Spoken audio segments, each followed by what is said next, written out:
Constantemente me pregunto cómo sería un museo de literatura, puesto que a menudo parece olvidarse que la literatura es también un arte, como la pintura, la escultura, el cine, la música y la danza.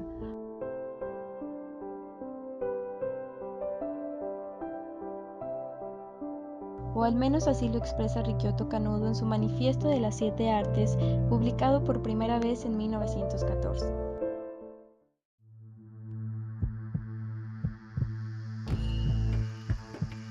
Claro que la primera intención de Canudo era incluir a la cinematografía como parte de las artes, y se daba por sentado que la literatura era un arte consolidado. Sin embargo, es curioso observar cómo se separa constantemente la literatura del resto de las artes. Seguramente a Canudo le parecería irónico ver que ya casi nadie duda del carácter artístico del cine. Cuando se clasifica algo por área de conocimiento, se hace evidente la separación. Se dice bellas artes y literatura, como si la literatura no formara parte de las bellas artes. Probablemente ahí radicaría el primer problema de nuestro imaginario museo de literatura. Ahora bien, es cierto que existen museos literarios, que más bien son casas de poetas. Aquí en San Luis, por ejemplo, tenemos la Casa Museo del poeta Manuel José Otón, ubicada en la calle que lleva su nombre. Además de eso, habría que agregar que existen en nuestro país por lo menos 3 casas del poeta Ramón López Velarde. Sin embargo, estos son museos más que nada biográficos e historiográficos y muy microhistoriográficos.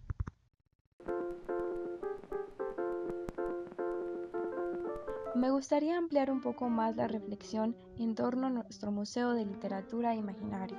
En un primer momento sería un problema la delimitación geográfica. ¿Qué clase de museo sería?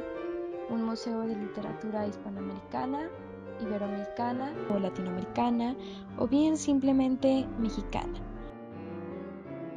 Una vez delimitado el espacio geográfico, surgiría un segundo y verdadero problema: ¿a qué autores se incluirían?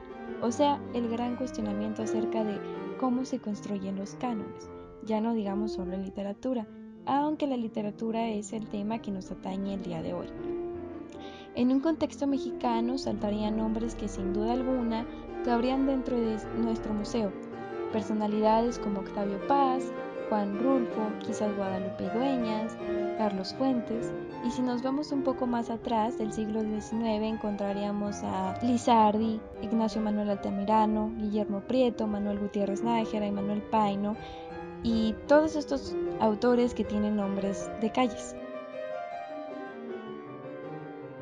Es aquí donde quisiera poner la focalización. Y para comenzar a ahondar un poco más acerca de la construcción de los cánones y del autor que quiero presentarles hoy, si es que no lo conocen, quisiera retomar a Efrén Hernández, que ya en la primera mitad del siglo pasado nos invitaba a revisar no tanto la obra de los consagrados cuanto la de los no muy conocidos, más o menos recientes. ¿Y cuáles eran esos autores no tan conocidos? El mismo Hernández redacta un párrafo bastante extenso en el que se mencionan diversos autores, algunos más conocidos que otros, en los que se incluye a Jorge Ferretis, Rodolfo Sigli, Agustín Yáñez, Rosario Castellanos, Juan Rulfo, Carlos Pellicer, José Revueltas, Juan José Arreola y un largo etcétera.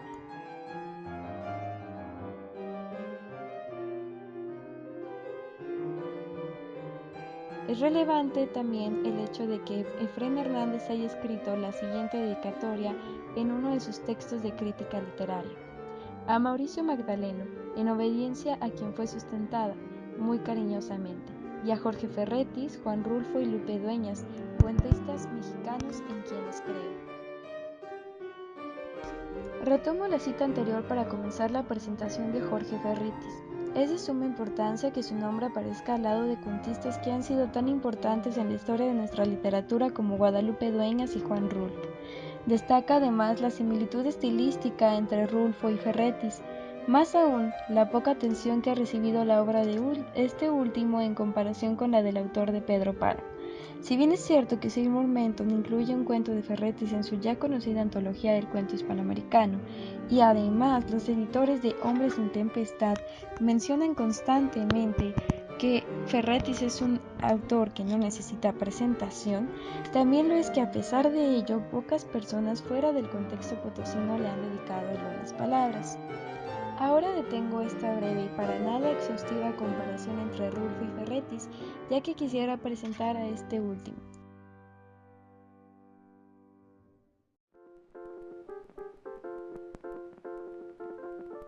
Jorge Ferretis nació en 1902 en Río Verde, San Luis Potosí. Fundó un par de periódicos, El Potosí y La Voz. Sin embargo, digamos que su labor periodística se vio interrumpida por la destrucción de su imprenta, consecuencia de los enfrentamientos armados que fueron una constante después de la Revolución de 1910. También fue director general de cinematografía de la Secretaría de Gobernación, a partir de 1955 y hasta el día de su muerte en 1962. Al respecto, parece que no desempeñó tan satisfactoriamente este cargo, puesto que el crítico de cine Gabriel Rodríguez Álvarez, en su libro Manuel González Casanova, pionero del cine universitario, hace notar la falta de sensibilidad por parte de Ferretis en comparación con su sucesor Mario Paya Polencia, quien demostró más atención a las presiones renovadoras del cine mexicano. Esto de hecho tiene bastante sentido, ya que a pesar de que era práctica común que escritores se involucraran en el cine, un ejemplo pertinente de ello potosino también es Álvarez Acosta, cuya novela Muro Blanco en Roca Negra fue llevada a la pantalla grande por el reconocido director Luis Buñuel. Ferretis no se introdujo en el mismo ahínco en el séptimo arte. Su filmografía se limita a los guiones de La Bestia Negra, cinta de Gabriel Soria de 1938 y de La Barca de Oro de Joaquín Pardavé de 1947. Además, su cuento El alcalde Lagos fue adaptado por el director Gilberto Martínez Solares. Más prolífica fue su producción literaria, en la que encontramos Tierra Caliente y Cuando engorda el Quijote de 1935 y 1937 respectivamente, dos colecciones de novelas cortas, El Sur quema y San Automóvil, 1937 y 1938 respectivamente, y dos tomos de cuentos, Hombres en Tempestad, de 1941 y El coronel que asesinó un palomo, de 1952. Murió en un accidente automovilístico y póstumamente se le publicó en 1968 otra colección de cuentos, Libertad Obligatoria. Además de su obra de carácter narrativo, Cecilia Eudave hace una alusión a una obra de teatro escrita por Ferretis titulada Cuentas viejas del pueblo de Dios. Esta obra, nos dice Eudave, sería estrenada en la segunda temporada del Teatro de Ahora, en abril de 1932. Sin embargo, dicha temporada nunca existió, de modo que la obra no se presentó. Al parecer, esta obra nunca se publicó, pues además de la nota de periódico citada por Eudave, no existen otras soluciones a dicho texto. En la revista Estilos, lugar en donde a menudo se publicaron reseñas de la obra de Ferretis, ni en periódicos locales. Parece simplemente que se perdió.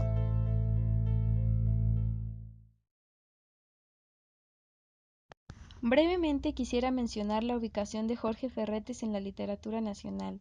Menton lo coloca en el apartado del criollismo. Además, lo menciona como parte de la segunda generación de autores de la Revolución, caracterizada porque describen no solo la acción militar, sino también los efectos de la Revolución y siempre desde el punto de vista del campesino anónimo. Hernández Sandoval sitúa la producción literaria de Ferretis como parte de la narrativa indigenista, fruto del nacionalismo derivado de la Revolución y que permite descubrir una gran riqueza aprovechable literariamente. Más recientemente, Tope Ceballos ubica nuevamente a nuestro autor dentro de la novela de la Revolución Mexicana, específicamente en el segundo periodo de Tres, en el que también se incluye a Mariano Azuela, Mauricio Magdaleno y Guadalupe de Anda. Finalmente, en lo que respecta a Hombres en Tempestad, se mantiene aquí la postura de que Ferretis escribía narrativa de la tierra, cuyas principales características, según Hugo Verani, son el costumbrismo, el desarrollo de historias en espacios rurales y la representación espacial de la vida del hombre en estrecha relación con la naturaleza. Con relación a lo anterior, se propone aquí una comparación entre el conformismo y quietismo social presentes en dos cuentos de Ferretis, a saber, El soñador de cerdos y Tres hambres. Ambos se desprenden de Hombres en Tempestad. Resumo brevemente el argumento de cada uno.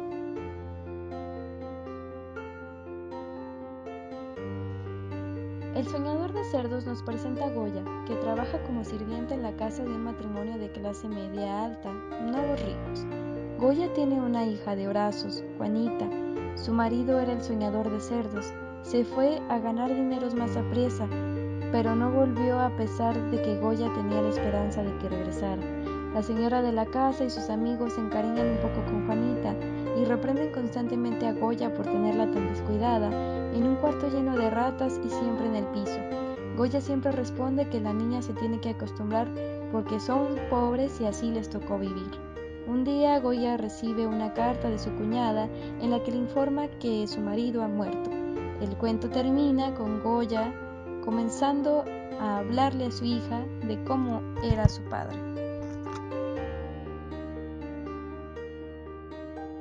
Tres hambres hace alusión a los tres tipos de hambres que identifica Emil, personaje principal de la historia. Emil llegó desde Berlín a México huyendo de un infierno de civilización. Una de sus mayores motivaciones, podemos observar, es su hijo. Gracias a él se da cuenta que existen tres tipos de hambres. Una de primera, nórdica, imperativa, que no admite aplazamientos, que si es necesario destruye países o los despuebla, pero que nunca se aplaca sola. Un hambre de segunda, viva, terca, que se hace sentir pero que aún refunfuñando se deja soportar. Y una de tercera, la peor de todas, la que ya ni se siente, el hambre mexicana.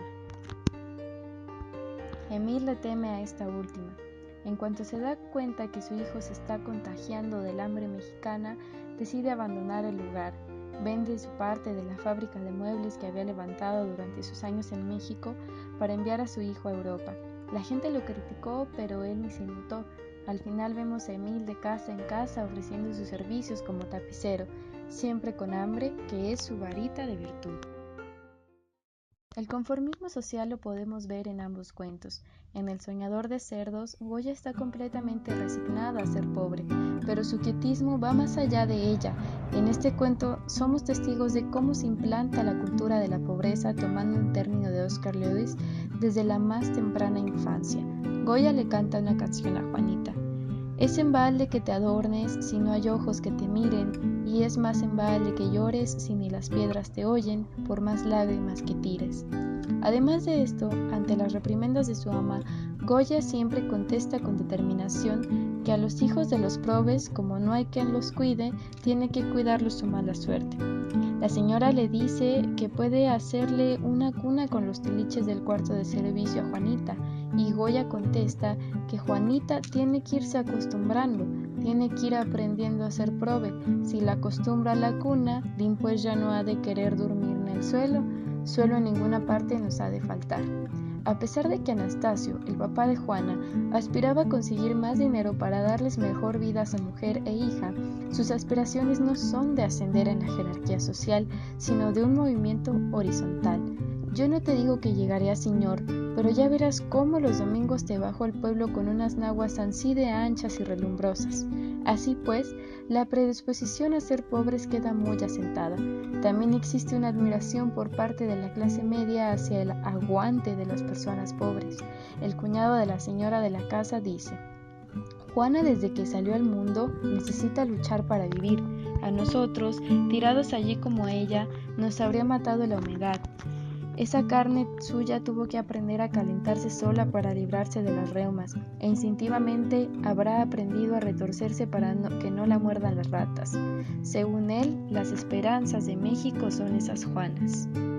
Un pensamiento similar lo encontramos en Tres hambres. Fred, el hijo de Emil, les advierte a la gente del pueblo en el que viven que no alimentarse bien puede ser muy perjudicial, a lo que contestan jactanciosamente: a ver, dime, ¿quiénes son más débiles, los que podemos resistir todas las hambres o los que, como ustedes, se desinflan con una malpasada, Es que aguanta más el que es más fuerte. Fred descubre, asombrado, que esta gente sabe amaestrar el hambre. Ellos controlan los estómagos para que no los importunen mientras no tengan comestibles a su alcance, y se hartan a más no poder si la ocasión lo permite. Lo interesante acá es que ya no se trata de la clase baja, sino de una vasta clase media, tan decente como desvalida, amasada con pasividad. El quietismo social es evidente, no no hay aspiraciones en las mujeres, su principal deber era darse a sí mismas la mejor presencia, con la esperanza de atrapar el matrimonio.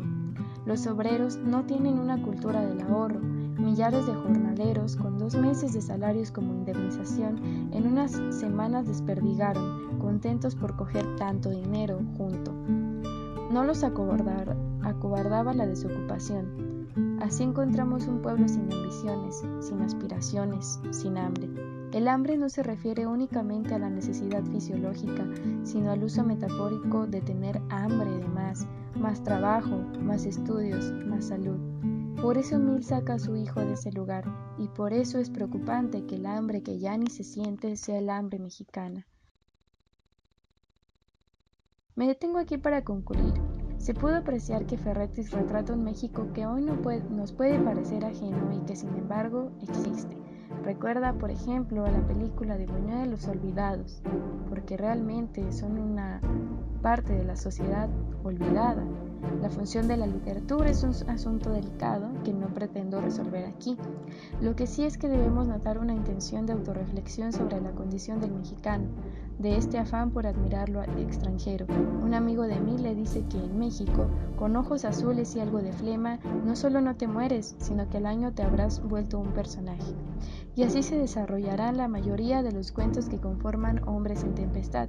Como había mencionado antes, estilísticamente la narrativa de Ferretis es similar a la de Rulfo. Nos sumergen en un México rural cuya cultura, entendida como una serie de normas que rigen nuestra forma de pensar y actuar, aún quedan vestigios en las grandes urbes. Los hijos como mayor motivación para salir adelante, la admiración hacia lo no mexicano o el machismo, la curiosidad por lo indígena que nos hace convertirnos en turistas de nuestro propio país. Hay, digamos, una especie de ensalzamiento de lo provinciano en una época en la que el cosmopolitismo era lo que estaba en boga. Por eso la invitación a la lectura de nuestro escritor potosino queda abierta, pues su obra no tiene ningún desperdicio. Cierro con estas palabras de Fren Hernández. Jorge Ferretis no es nada más y tan solo uno de los más grandes prosistas de toda nuestra historia literaria. Es también un espíritu de inusitadas cualidades humanas, una inteligencia positivamente genuina, caudal y penetrante.